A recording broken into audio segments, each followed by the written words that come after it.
not heard at this point. No, I'm serious, but no. Whatever weak men do you think that they can do great work?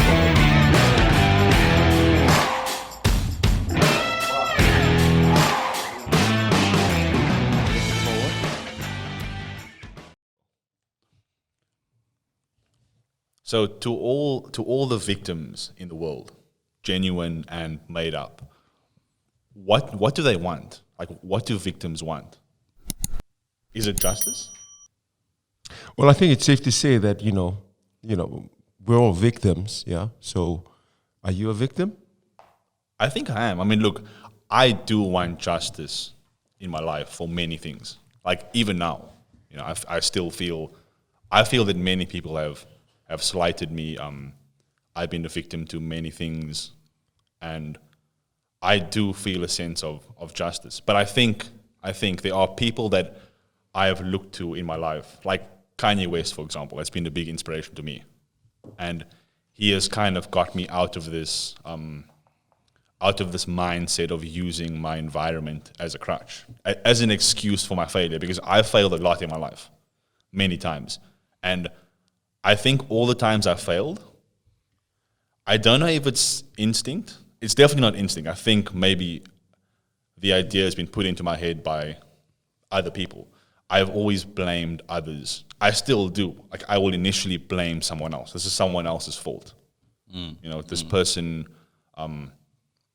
derailed me. I've been set up. You know what I mean? Yeah. Like, do you guys get that same feeling? Yeah, sure. So I think it's safe to say that we all sort of suffer from some sort of victimization. It's each to their own, with unique circumstances of being victims. And like, where do you begin to compare your victimization over somebody else's, because somebody would have suffered more or suffered less than you? So we're all, I think it's, to start this off, it's important to say that we're all victims. But, the question is, do we choose to remain as victims in this stasis of victimhood, and not see past it? Because it seems that a lot of people don't see past this victimhood because there's something to blame for the situation that they're in, and there doesn't seem to be any way out. It's just like everyone sing the whole tune of victimhood, that the world is against them. Yeah, or somebody is against them. But what is victimhood? I don't even. I mean, what's the modern definition, if that even makes sense? Well, I think I just explained it just now. It's like, well, in my terms, it seems to me that victimhood is just being stuck in this state of being a victim. It's like you're stuck in the hood. Like, so what you mean using? From what I understand, is it's constantly using your like if you were a victim once, if my and dad, you just keep using it as an excuse. I'll use an example. Like say if my dad did, neglected me when I was growing up. He didn't come to a lot of my basketball games, right? Do I keep holding on to this trauma from the past, or do I reconcile myself to it? Because at the end of the day, my dad is my dad and I'm me, right? And so to be stuck in this state of irreconciled trauma keeps me in this state of victimhood. And I think that there is in us a divine spark to rise above this and take the step forward, because we're all the actor, the director, and the producers of our own lives. If you were to look at it that way, and it's at the end of the day, it's really up to you to take those steps forward to help you, forgive and realize that you become your own person at some stage. Because if you remain irreconciled, then it's you and your dad or you and your mom, and that's the burden that you carry with you, and you never set yourself free from that. So you have to sort of care for yourself like you would be caring for somebody else. So what I'm getting from that is there's a little bit of a thing in the mind, like it's a mindset. Is it partially? Would it be safe to say it's partially a mindset, or is it a physical reality? Or yeah, it's so you're conditioned that way because you depending on your trauma that you suffered, and everyone has their own, and everyone is a bit more sensitive or less sensitive than the other. Mm-hmm. There are many variables that can hold you to it. So I wouldn't say it's a mindset as it is a something that you're predisposed to, that you never allow yourself to be reconciled to free yourself from. Oh, so reconciliation is an interesting point. Like that's a good point. I mean, I want justice. I don't know. That's how I usually feel. I mean, I don't take justice, but it's usually the feeling inside of me, right? When I fail, like I was saying before, I have that feeling. Reconciliation over justice, or justice? I don't over know, man. Reconciliation. Forgiveness is hard. I know it's hard. That's Like, what I'm it's the asking. most difficult thing. Sometimes I feel like even when I forgive people, I still hold that resentment, especially when I fail. So let's say I'm still failing. It's hard to kind of push forward, because the way I've seen it is like, for me, when even if I've been a victim, I still have to fix my life. Like I still have to move forward. I think that's a bit of what you were saying. Yeah. You still have to like move forward. You still have to push. I mean, think about slavery, for example, right? Like, people are still talking about slavery today. Slavery is still a big thing, and slavery was awful. I get it, right? But I mean, especially people who look like us, we have to move past that. It's like 2021, and we're still talking about slavery. Well, people are still enslaved today, though. Like, so are you referring to a specific type of slavery?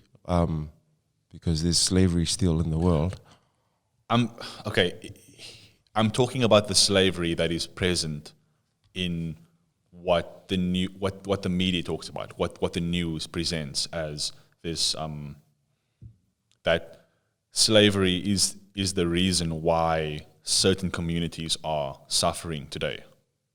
It's like, talk about slavery in Africa, slavery in the United States, or wherever. I'm not saying it was, good or bad. It was definitely bad. We all enslaved each other. Yeah, exactly. Everyone's been enslaved. Like, we can't go on about enslavement, that we were enslaved. We are failing today. Our communities are failing today because we were enslaved 400 years ago. But the word slavery means also, it's attached. It is, it is a synonym of victimhood, because we're all enslaved to something.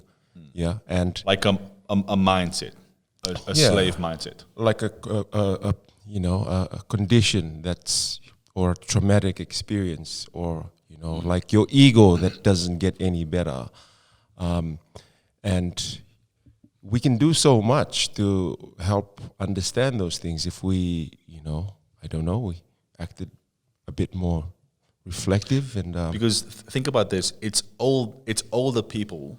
It's us who are mostly talking about slavery, right? We're talking about, we were enslaved, and we are passing those ideas on to young people. Like, kids are looking at us and going, oh, like, my dad was enslaved, or slavery was bad. And who's us? Adults. Adults, I'm saying, like, adults are passing on this idea to the youth that you are a failure, or let's say you fail, and that is someone's fault because you were enslaved. Well, I can I say this in this way? It's like, depending. Well, the generation X, if you like, they. In the 80s through to the 90s, we had a pretty good era, a transitioning era where the West boomed, and parents vowed never to, subject their kids to some of the horrific things that happened in the past, and relative to, each family. Like, so we live in, the kids today, I would say, live in some of the best times ever, right? Me included. And that's a result of giving this generation everything, and every possible freedom so that they don't know anything that is less than this much. It's like anything below this bar, which is set so high, is unacceptable. And, it seems that kids today have everything, yet they have nothing too at the same time. It's like you don't know any you don't know how, you've never lived to see how bad it was in the past. And so you accept the standard, so that's really, really high. And so anything that falls below that can be laid at the feet of, very, very small things, like somebody who said something wrong to you about your weight, perhaps, like your friend who called you a fatty. Back in my times. Oh, they call you podgy. Yeah, that's how we talked Are at you school. just talking about things that have happened to you? Yeah, Was that you? 100%, bro. Back in the day, it was like sticks and stones may break my bones, but words will never hurt me, right? So, yeah, we actually ran from sticks and stones and fights and what have you. Now, people are running from words. And That's so true. Like words are somehow armed and weaponized. So it's and all loaded.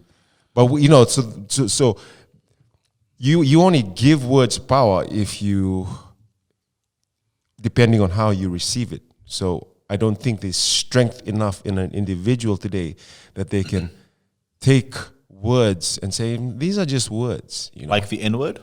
The N-word. I don't even think we F-word. can say the N-word on here. Can we? No. Should we just say it and see what YouTube No, does? do not say it. Do not say it. So I have a story about this. So About the N-word. about the N-word. So there were through my time on this short time I've been on Earth, there have been people that have come to me and said, Nathan, I didn't know that you were black, and I was like, I didn't know that we were friends. And like, no, you from South Africa, and I was like, okay, but does that make me black? And they said, well, you're from South Africa, so you have to be black. And I said, well, no, you know the history. They said, yeah, we know the history, like apartheid, the whites versus the blacks versus the coloreds. There was all the segregation things. And I was like, yeah, okay, but then what am I? So this person said to me, well, you are black. And I said, well, it's very interesting. I go to South Africa, I'm not black. Wait, you're not black? I'm not black. Okay. So when I go to South Africa, I'm not black. I'm not white either. And this is the sort of conundrum. But it's possible to not be black or white. There are many things in between. So this is the whole point of the story, is that this got me thinking, because it happened to me a few times, and the other side I'll tell you as well if I get a chance. That they were saying, so this got me thinking, like, well then, am I white or am I black?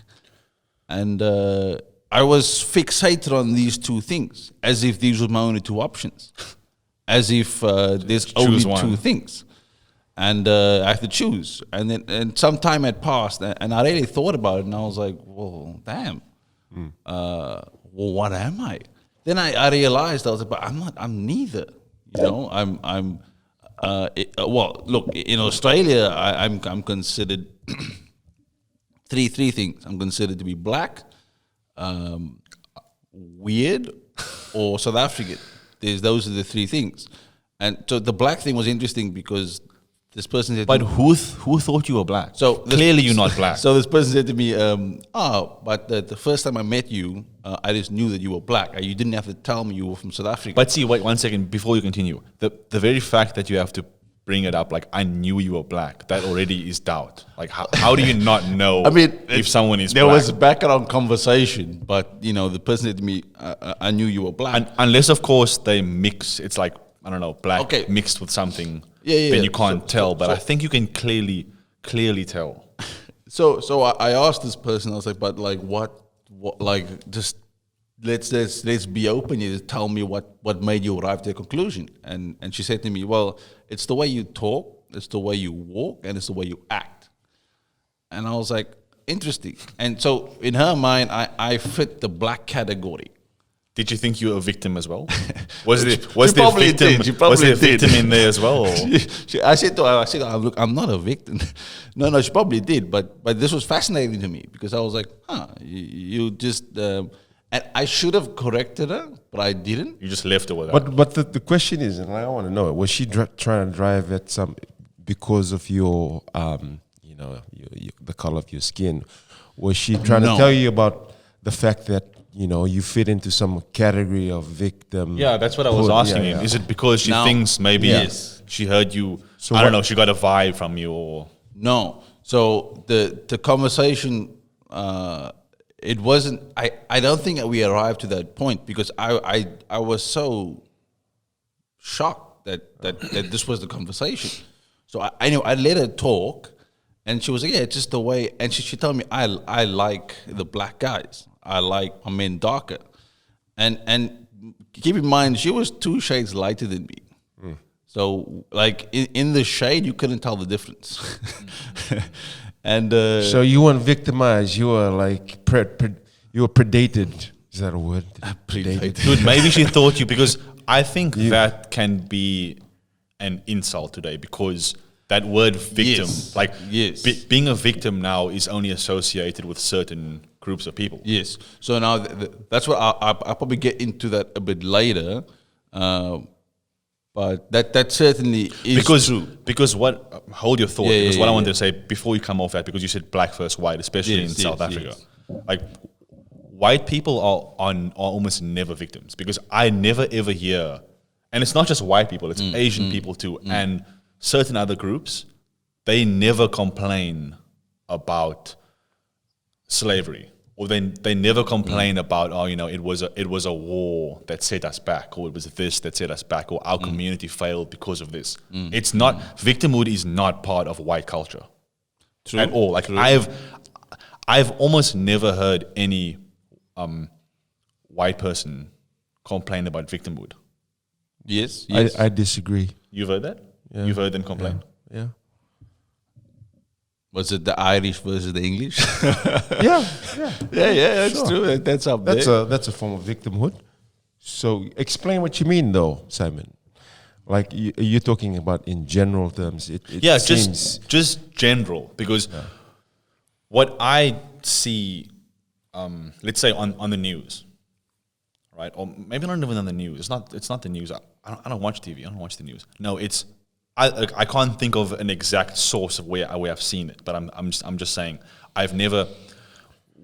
When I think of victimhood, I don't think Asian, for example, because also Asians, I've never heard Asians complain that I lost my job because the US bombed Japan.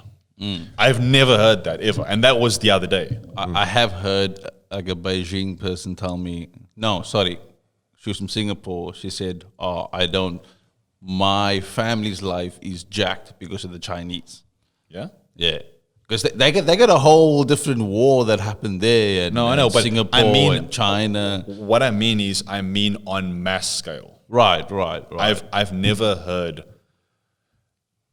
Asian people complain about Well, because they don't need to. about something because for they're their smart. for their present day yeah, exactly. I don't think for their what- present day failings. Why- I've never- Can I say look, it's safe to say that you're talking about, say, for example, the black and white situation of America? Well, yeah, look, I only brought up Yeah. white people because the whole argument today is black versus white, the whole racism thing, systemic racism.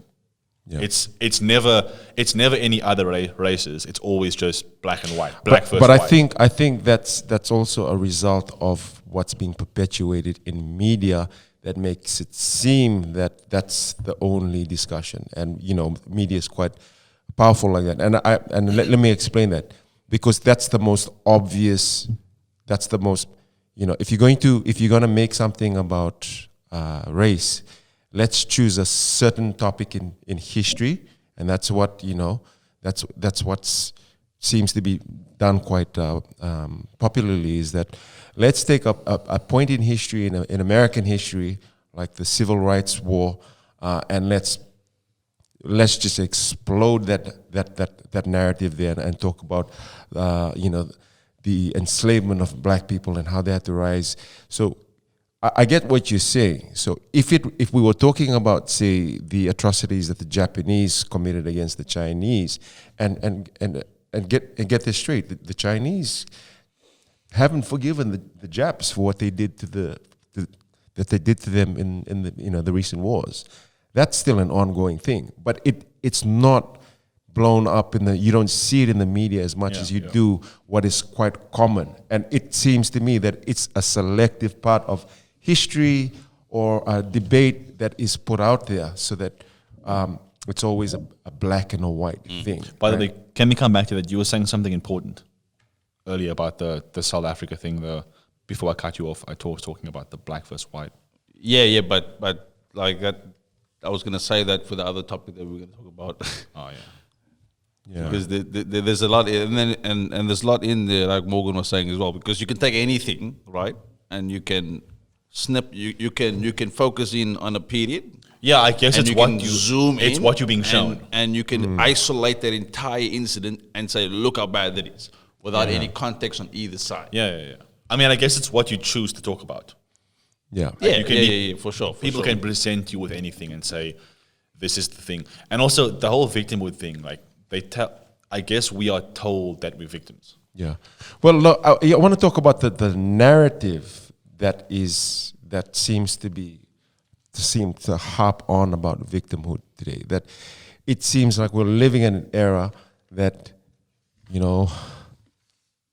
you don't have to earn your way as much if you're a victim of some sort of circumstance. And that's the premise. If you've been hard done by, you've got a case. We've got the Me Too, we've got the Black Lives Matter movements. What else have we got? All of these groups that are mouthpieces for all of these people who have victimhoods. Yeah. And it's worrying for me because I'm as a Pacific Islander, like that narrative can be sold to my communities as well. And what I don't want to see is some sort of handout given to my people, because these groups that speak on behalf of victims tell me, hey, you don't have to work so hard anymore. You're a victim by default of your skin color and of your communal color. And that is worrying. It's concerning because my people are warriors, and like it's in our blood to rise above and to fight. There isn't some invisible white man trying to take my food from me. No, that's the wrong way to think about you say things. That. You were telling us a story about when you first came to Australia. Yeah. You want to tell us that story? Yeah. So the whole migration here to Australia, I came here, and like anyone new in any environment is going to feel a little bit ostracized. Yeah. They're gonna feel unfamiliar with the environment, taken away from their family, their friends. So, you feel that feeling of alienation. So naturally I felt alienated coming here in the first few years. As fate would have it, I was thrown into the construction industry. God threw me a shovel and said, here, go dig a hole. And I left a pretty cushy environment in Fiji. I worked for a very big oil company. I had a really good job, but it was always it was always in the cards for me to migrate to Australia, to this country I call home today. So anyway, Because it was better, right? It was better. no, over here. This was a better place. well, depends on what you mean by better. You know, like home for me is home. Fiji home. Living standard.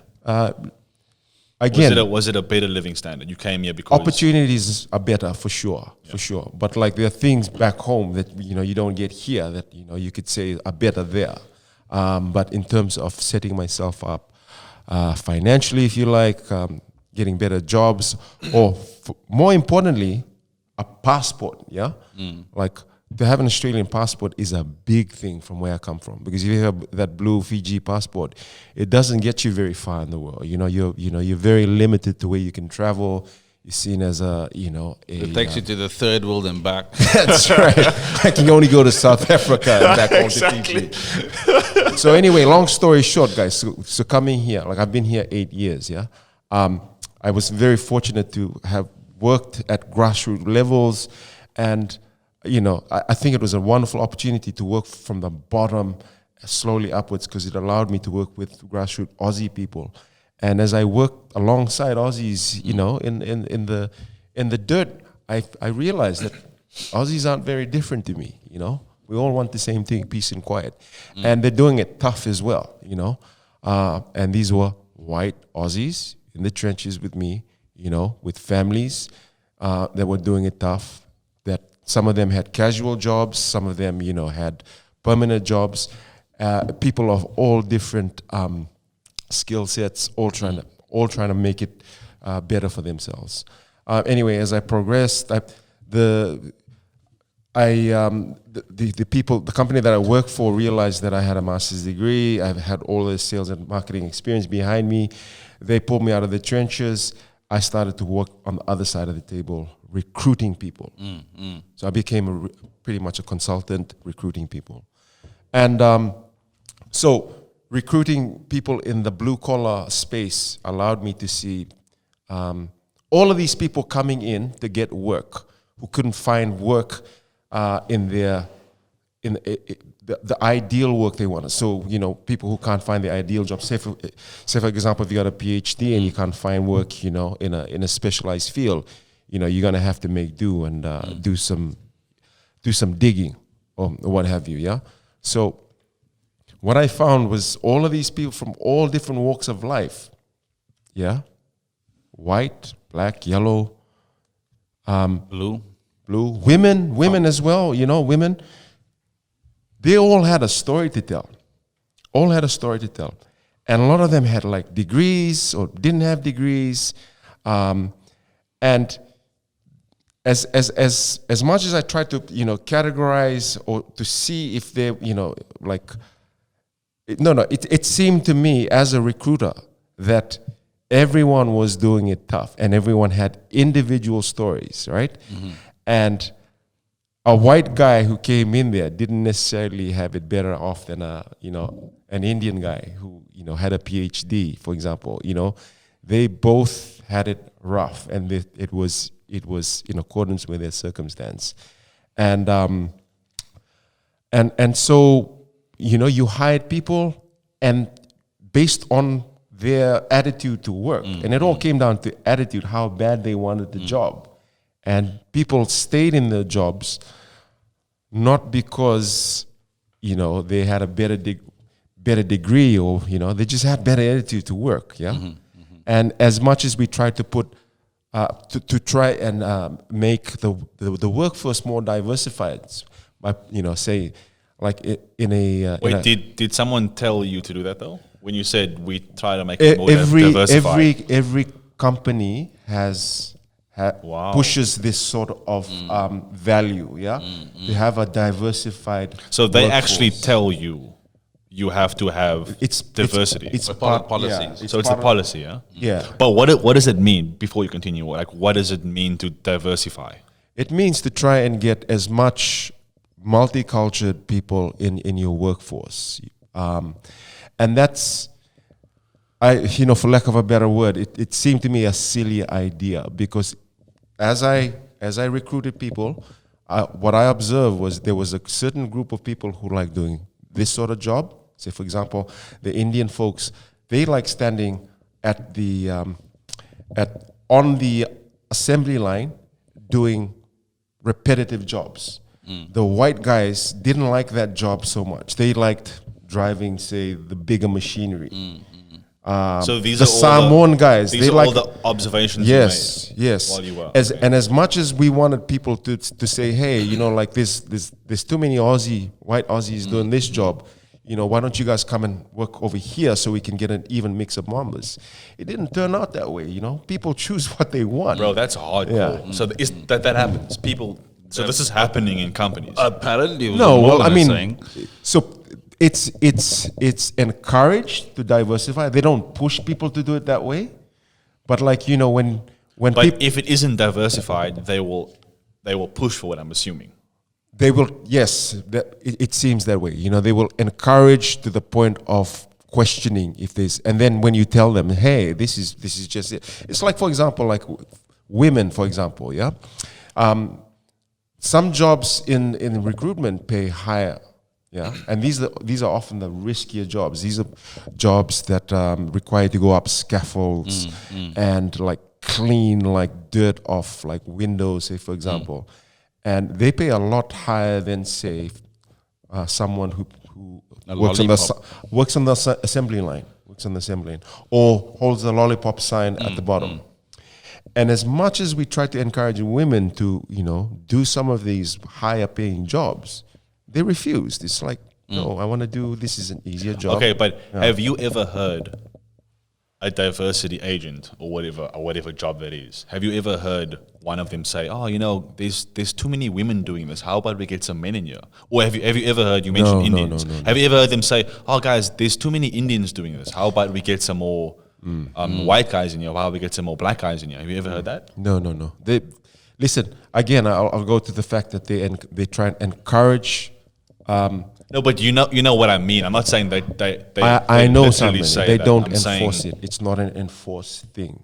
No, But- I'm not saying enforce. I'm saying, have you ever, just forget enforced. Have you ever heard them say, "Oh, like there's too," because you said there, you said, "Oh, there's they would say something about there's too many white guys doing this. How about we get some Indian guys doing this?" Have you ever heard it in the reverse? Have you ever heard them say, "We have too many Indian guys doing this. Let's get some white guys"? Yeah, in sure. here." Yeah. You've heard them. Yeah. Oh wow. Diversity is all around. Yeah, it's not. Yeah.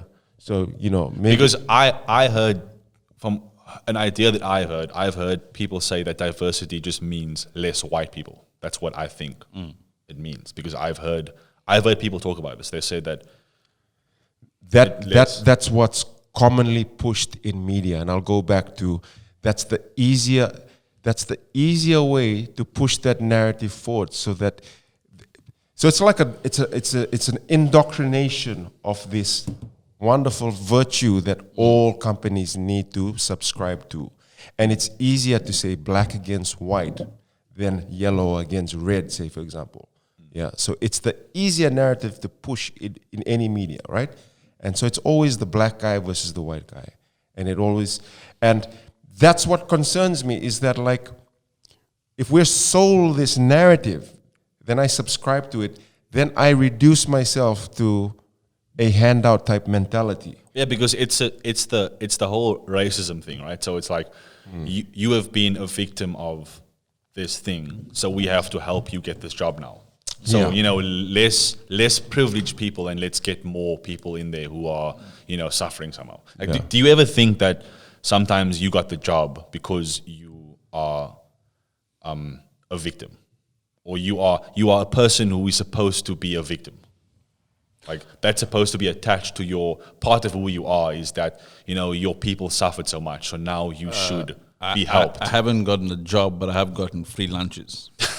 and as silly as that sounds, I thought people were just being nice when they bought me lunch. but it was actually poor you. It turned out poor African. That's what it turned out. Who thinks you're African, dude? What the? So sorry. Poor so black guy that has an accent. And this is how I found out. Like I was like, but I thought you were just being nice, but apparently it's because I'm considered lower socioeconomic, even though I live in the eastern suburbs of Sydney. They didn't You know live that. like in the richest place on planet Earth, and you are a poor guy, poor victim. Yeah, and so I haven't experienced in the workplace, but certainly amongst the social structures. Yeah. But do you guys ever get that? What I'm saying is, do you ever get that sneaking suspicion that No, maybe listen, maybe Simon, it wasn't your performance, maybe someone helped you? I've never experienced that. I've never even experienced racism in this country, right? Like hand to heart, I have had this discussion with my brother who lives in Brisbane, and like, you know, what I do want to point out is that there are lobby groups that use minorities like ourselves, like the obvious black, poor, marginalized communities, to leverage their agenda. And I want to call those lobby groups out. I want to say, hey, Look, I'm just calling it the Marxist agenda because let's just get to the root of the whole thing. It's the Marxist agenda. whatever, but let's break that that. Let's it's break the poor. So what I mean is it's the poor versus the rich. It's the whole Robin Hood thing. Yeah. Steal from the rich, give to the poor. That the rich are rich because not because they're talented or they're good. Because the idea is of Marxism is that all people are equal.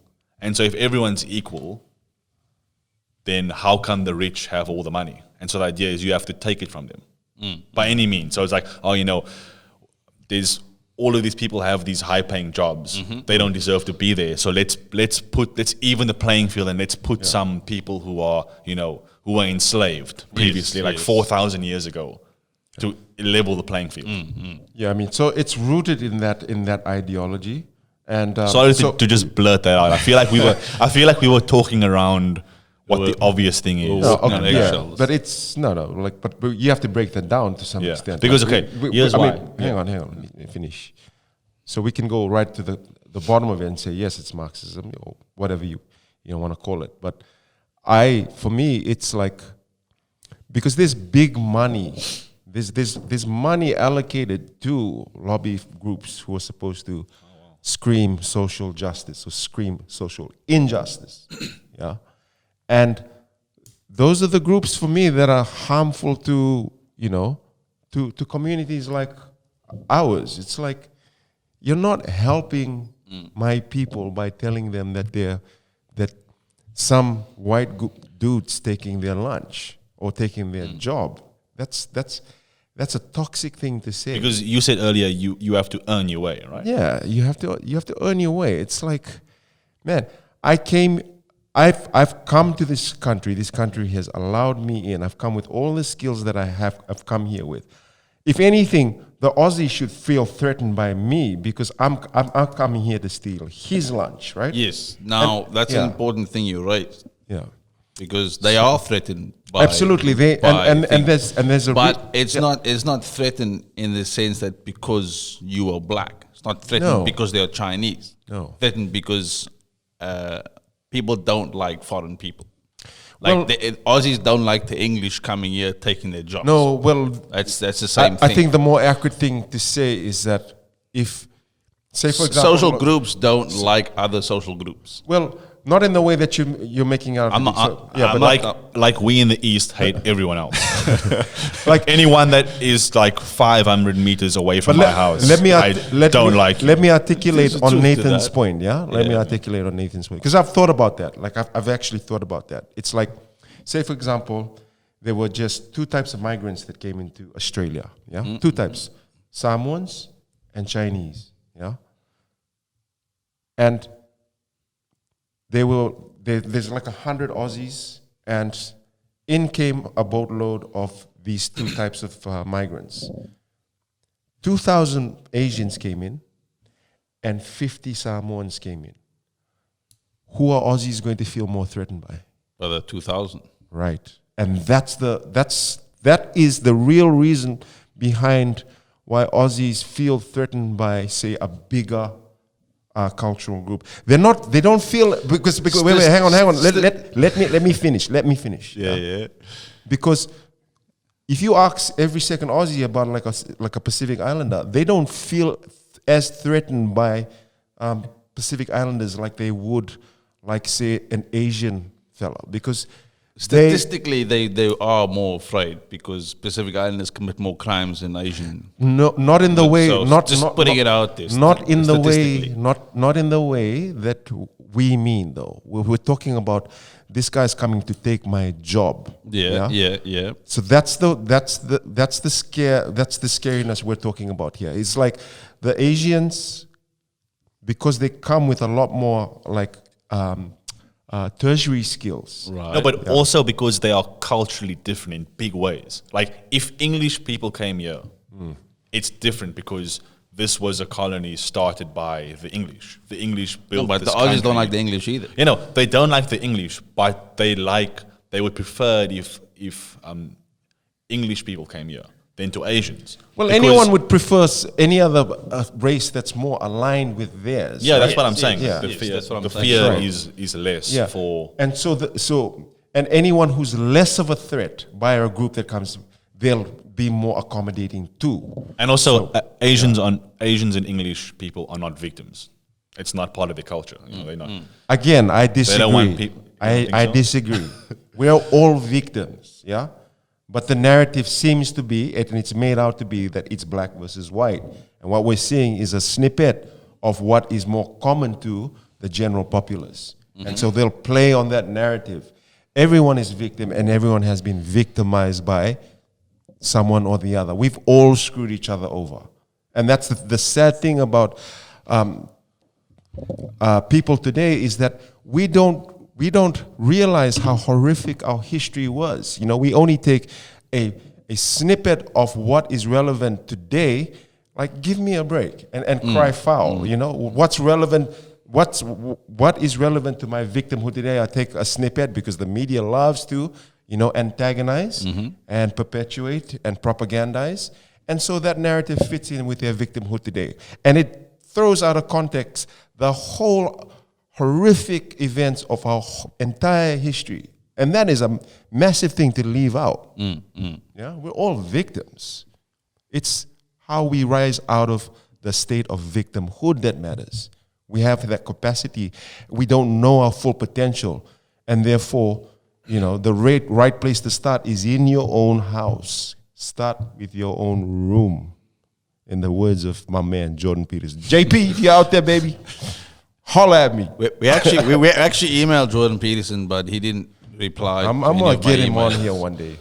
Jordan Peterson, my man, He's a psychologist, yeah, clinical psychologist. clinical psychologist. Because you know, I wanted to study. He's also psychology. a white nationalist.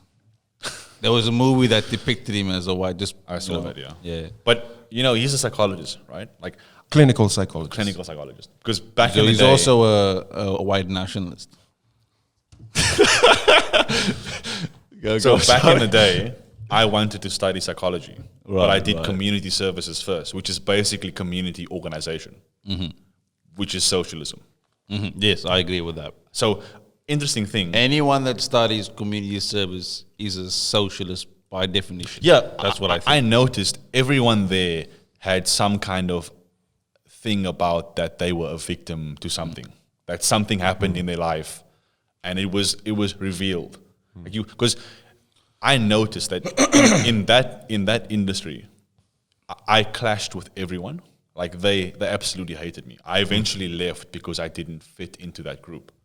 I didn't. Oh, wow, and, wow. And I remember one of my classes was the teacher, the lecturer, gave us this assignment, and it was to do a video clip or a song or a poem or something on your personal victimhood in your life, like when someone has when you've been a victim to racism, when something has happened to you, when, you know, if you were a victim to sexual assault, and you had to like make this thing, because they constantly told us, like I remember this was like years ago before the whole social justice movement, and they would tell us a lot that, you know, you're a victim, like you went through something bad and you should get justice. You should, you know, it was constantly put into our head that idea that we suffered from something and that we should. Did they ever tell you how to deal with it?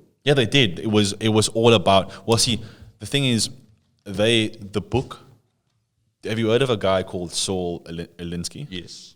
So he's a famous community organizer, and so Morgan, have you heard about this? No. So he did a book called Rules for Radicals, and this guy Saul Alinsky, he was a Marxist, and basically they did this playbook on how to basically. It was Robin Hood, was like steal from the rich, give to the poor, like how to take power from the powerful. And so they would explain ways in there, like just off the top of my head, because I read this years ago. They would say things like, if you're use your enemy's own game against them, things like that. And I remember like the whole course was basically how to organize against the powerful. Like I was saying before about Marxism. This whole thing is about Marxism. I want to ask the question because you were quite young when you were part of that community services group. I was 18 or 19. Yeah. Why did you feel like you didn't fit in there? Like, why did you see everyone as whoa, everyone's a weirdo here? Like, why is everyone so touchy? Why weren't you like everybody else? Why is it that you... There was one particular event that happened, right, where I remember this one teacher. She was from, I don't know where she was from. She was from somewhere else, from a different country. She wasn't from the eastern suburbs. So, naturally, I didn't like her. No, I don't know where she was from, but she was explaining this thing. She was talking about socialism, and she was talking about sharing the wealth. And so I said, no, I don't want to share my wealth. The money that I have is the money that I earn. That's mine. Like, I'm not giving it to anyone. And they didn't like that idea. Yeah. Like, basically everyone in the class looked at me like that was a weird thing. And they were like, what the hell? Right. And I think I was 19 or something. And me, if you remember me as a 19-year-old, I was there. was just like wild. Yeah, like yeah. just Wild, yelling shit. arrogant, bloody, just fucking- self-entitled, just like pretentious. everything for me. But So pretentious. Raw, that raw. it was- Can I yeah, say yeah. raw? It wasn't like like a raw dog. yeah. It wasn't like refined pretentiousness of today. It was like uncut, just pure uncut cocaine. no, you weren't pretentious. You were like, no, everything is for me. Like, no. Yeah. I couldn't understand. Nathan, give me your food. I couldn't understand That's why. your personality, though. Yeah, like I couldn't, and this is the thing, like I couldn't, and I think also it was in my being as well, like the energy that I give off, like, is that just a selfish, Right. So do you think it, selfish, bitter, and jealous, and like it's all mine? and do you so think they that's a couldn't- good thing too, though? No. It's definitely not good. It's a bad thing. But I'm saying is this is what they clashed with. Like, Right. like I remember people looking at me like, what the hell is this guy talking about? And I just couldn't understand why I have to share. Like, if I earn something, why should I pay 50% tax? Like, it doesn't make like taxes have never made any. But it is never that made what was sense to me spoken back about? in the day. Was that what was spoken about? Yeah, it was a big part of the community services, like community organization, was to organize against the wealthy and Wow. social justice and helping the poor. Can I just ask and this the one poor question? and the poor don't is like, if you're poor, it's not your fault. Right. Someone Oh, else has done this to you, and you should seek justice. And read Saul Alinsky's book and do whatever you have to do to take the power. That was the whole thing, and I just was like, where the hell am I? That's like, nuts, right? Because when I signed up for this course, I had no idea that this was the course. I didn't know. I thought it was a gateway to psychology, because I didn't know. Like, I examined myself years later, like why I wanted to study psychology, and it was because I wanted to control other people. Right, I didn't feel in charge of my own life, and the idea was that if you can be in someone else's mind, you can, manipulate them. And the whole thing was, It's like the thrill of being near that switch. yeah. You know. I mean, that's a weird way of putting it, but yeah, you could say that. Putting it out there. Yeah. Yeah, and I think that's where that strong sense of justice comes from. Like, and I think maybe just subliminally, that's why that was attractive to me. Like, I was a young person, and maybe Marxism was. I mean, it's been injected into our society for many Now, years, but I didn't know it was in my head. Not to derail you, but was there any talk of like race or gender, or was it just like specifically the poor to the rich? There wasn't the whole really thing. So that was subtle. No one ever said poor versus rich, but it's all implied. But there was definitely a lot of talk of race, and I remember a lot of people saying to me, like, you're a victim. Like they didn't say victim, but they said, you've been through a lot. Your life, certain communities have been discriminated against, and you should do. The whole thing was to take action and do something about it. Right. Don't. I guess it's a positive message, like just the idea.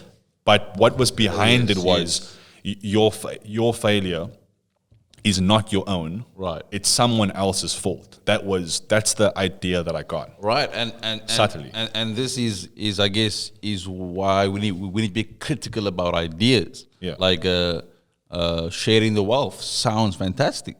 Sounds nice. Yeah, it does. I mean, not to me, but like I kind of get the appeal of. Yeah. I mean, like you should help others, blah blah blah. But then when you look at in Europe, in Germany, in all the communist countries, that was the idea, was to share the wealth. Everybody should be equal. So I guess you have to be critical of ideas. Yeah. And you can't just go, oh, well, that sounds nice, because all ideas sound very nice. Yeah. Like Hitler's idea sounded very nice. We as the German people should rise out of our situation by any means, and Hitler went straight there. I think that's the part that people miss, by any means. Like you can say it subtly and then because Hitler did take the German people out, but at what cost? Yeah. Now I guess the same today, that these minority groups that are have or claiming to be injured, it's nice that the government is helping them. Social engineers are helping society to progress, but at what cost? Yeah. And I guess that, from what I'm thinking, they need to sort of mobilize the people towards something. And I guess the easiest thing, I don't know, but I think the easiest thing would be a race. Yeah. You can't, because you don't know who the wealthy are unless they live in a mansion. Yeah. Even that, they could just have struck luck. And when I was doing this course, back to what Morgan was saying about earning your way, what you were saying about race, like it was all, this is racism, but there was nothing about earn your way. There was nothing about do it yourself. Right. There was nothing about sure you're a victim, but push forward or make something of your life. Or, okay, go, look, I am a victim. And that's more helpful than just saying, okay, you're a victim, and then that's it. Yeah. Like telling a person you're a victim, you're a victim, you're a victim, you're a victim, but not actually telling them how to escape or to get out, or because to the rise message above. Yeah, because again, just one before I forget, the book I'm talking about is Rules for Radicals by Saul Alinsky, and it's basically one of the socialist playbooks. And in there, the whole idea was what I was mentioning before, what you were saying now, is that there was, I guess it was by any means. It wasn't, there was nothing about earn your way. There was nothing. It was all racism and it's funny, like when you use the phrase "by any means," there's a lot of great leaders that have used this sort of thing. What's that black guy in America? Malcolm X. He kind of said, we should fight against the oppression, blah blah blah, by any means. And I guess that sort of subtle thing at the end there is okay. Like when it comes to dealing justice, at the end it's okay. I don't know if the ends justifies the means. Yeah, true. I mean, I guess they would say that. But. Yeah, and I think that, so we're talking about ideas and like Carl Jung sort of said that, I think it was Sigmund Freud and Carl, I'm not sure which one was the two, They were saying, that every human being has a trauma in their life at a young age, whether that be a physical trauma or a psychological trauma, right? And if you don't, and everyone is susceptible to this. There's not a human being that has not had this. And if you don't, let's say, because later on, because if you're a young kid, you cannot analyze this and sort of process this until you are much older. And this was the point, was that people don't just do things because they just do things. Your actions is a direct consequences of that sort of manifestation of that childhood trauma. And to your point, Simon, you have to. Everybody has this trauma, and they have to treat that trauma. Now, there are some things that cannot be undone. Like if you were raped, you can't be unraped. Now, but this is going to affect you psychologically moving forward in life, and you have to go back to kind of, what's the word? Reconcile yourself to your past. To reconcile yourself to the past, to the past. Forgive.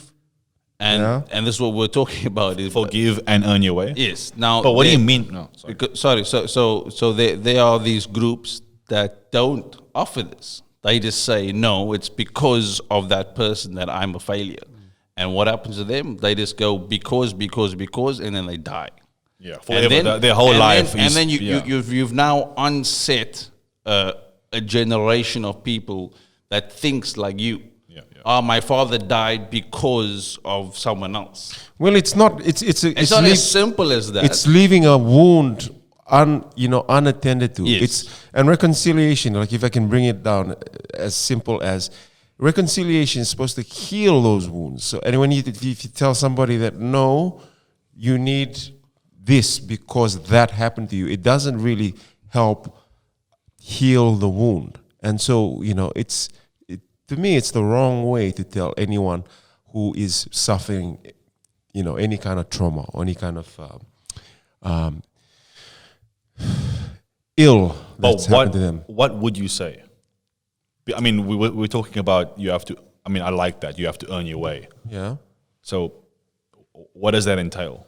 Well, I mean, so we can all agree that we're all victims of something. Yeah. So I think to acknowledge that your victimhood of mine is, it's like we're playing oppression Olympics, My oppression is bigger than yours, therefore I'm more entitled. It's a silly idea. It is. Because where does that start and where does that end? It's always about the oppressor and the person who's being oppressed. And you start playing that game of oppression Olympics. It's like, no, it's got nothing to do. My issues are external to Simon's. I have this potential to heal myself, and whether it requires talking to Simon or Nathan about my past and asking them to care for me, and asking myself also to care for what happened. And if these boys have got my back, they will tell me, hey, those things happen, but you know what? You can rise above it. Those people, they did bad things to you, but you know what? Reconcile yourself to that and let it, and I'm not saying forget it and just flip a switch, your change, allow yourself to heal, allow yourself to say, hey, it's okay. Because that seems to me to be the better way than finger pointing, because you can point the finger at everything, like casting aspersions against the world, and that's all you'll ever do. It goes back to the parable of, look at before you point out the splinter in your neighbor's eye, take out the log in your own. And so, yeah. And that's I guess everything's a process. Yes. I heard this phrase the other time that human civilization is the process of elimination. What does that mean? So you kind of we have figured out what has worked, and we have stuck and we've kind of eliminated things that don't work. Yeah. You know, whether that be family structures, whether that be social structures, whether that be ideas, ideologies, that we here today, we're living in the epitome of civilization, or at the pinnacle of civilization that we've ever lived. So you can because change. Because we made the correct decisions. You can have evolution part of your culture. You can. Oh, yes, You yes. can kick. You can throw out blaming others. Yes. So Because because like I mentioned before you continue, like I mentioned before, it seems as if it's only certain groups who blame others. yes, I mean- yes. Now that is true because your culture clashes with my culture.